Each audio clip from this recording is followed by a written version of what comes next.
Hello, this is Mike Holler, MPG Mike, and welcome to installment 4 of your basic MPG online training course.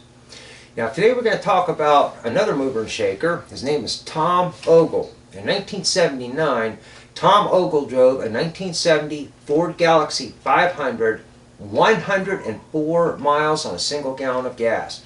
This was filmed as he left El Paso, Texas, drove to Deming, New Mexico, and most of the way back. The vehicle was inspected by mechanics and engineers, press, and a bunch of other people. Again, it wasn't laboratory, NASA type testing, but it was very, very credible. And I want to introduce you to this gentleman because it's going to give you some more foundational education, as it were. Now, Tom Ogle was a young 20-something. He was mowing his grass, and a rock kicked up and knocked a hole in the fuel tank of his lawnmower. And he put a rubber hose in that fuel tank hole, and he ran a line up to the air intake somewhere.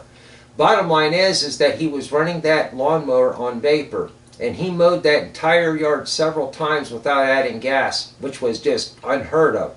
And he got to thinking about that. Well, geez, what would happen if I put this on a car? So he took his automobile and he kind of rigged up a vacuum hose back to the fuel tank. And he couldn't get it above, it's sometimes 35 miles an hour at the most, and other times 15 miles an hour. And after running it for a while, it wanted to shut off. And one day something popped loose. He crawled underneath to try to put it back, and he noticed the fuel tank was just iced over and collapsed. So he replaced the fuel tank. He added a coolant jacket to the fuel tank, so the engine coolant would then heat the fuel to compensate for that evaporative cooling. For those of you in the West, in the dry, arid desert regions of New Mexico, Nevada, Utah, you've heard of a swamp cooler, right? That works off of the principles of evaporative cooling. When you evaporate a liquid, it absorbs the energy from around, and net cooling result. So now he's got a fuel tank where he's got engine coolant running through it, and he's got a vacuum hose on there drawing the vapors off. Engines don't run on liquid fuel. Engines only run on vaporized fuel. So this was pulling just the vapors off.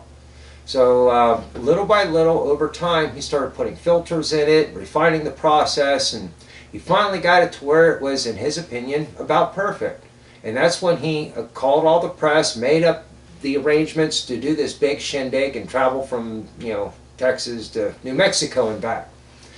And he claimed that he would have gotten better in 104, but something popped loose again.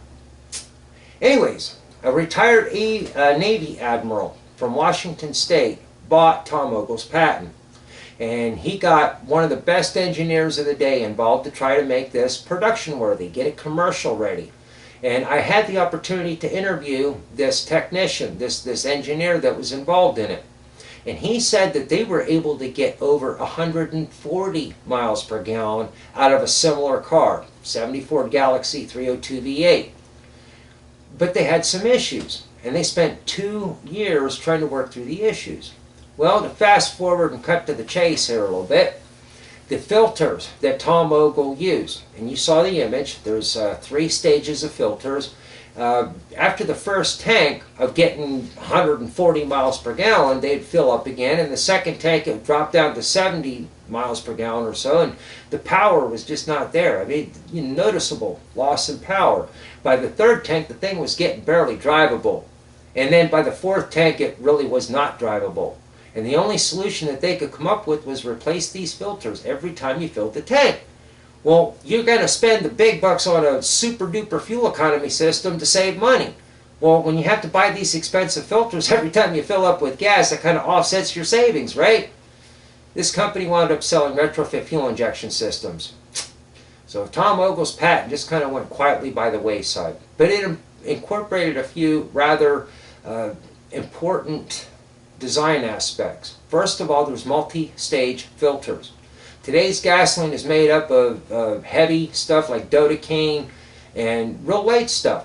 And in the wintertime, you'll see pentanes, but traditionally it's 6 to 12 carbon molecules plus lots of additives, detergents, stabilizers, oxidizers, and there's stuff that just doesn't evaporate very well, and that's what was clogging up the filters. But nevertheless, these filters enabled Tom to run the engine on a very, very dry fuel vapor.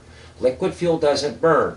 And the process of spraying fuel into the intake manifold, which is what our fuel injection systems do, is spraying a liquid. If you can take an injector and hold it up and spray it on your hand and your hand gets wet, that's because it's in a liquid form.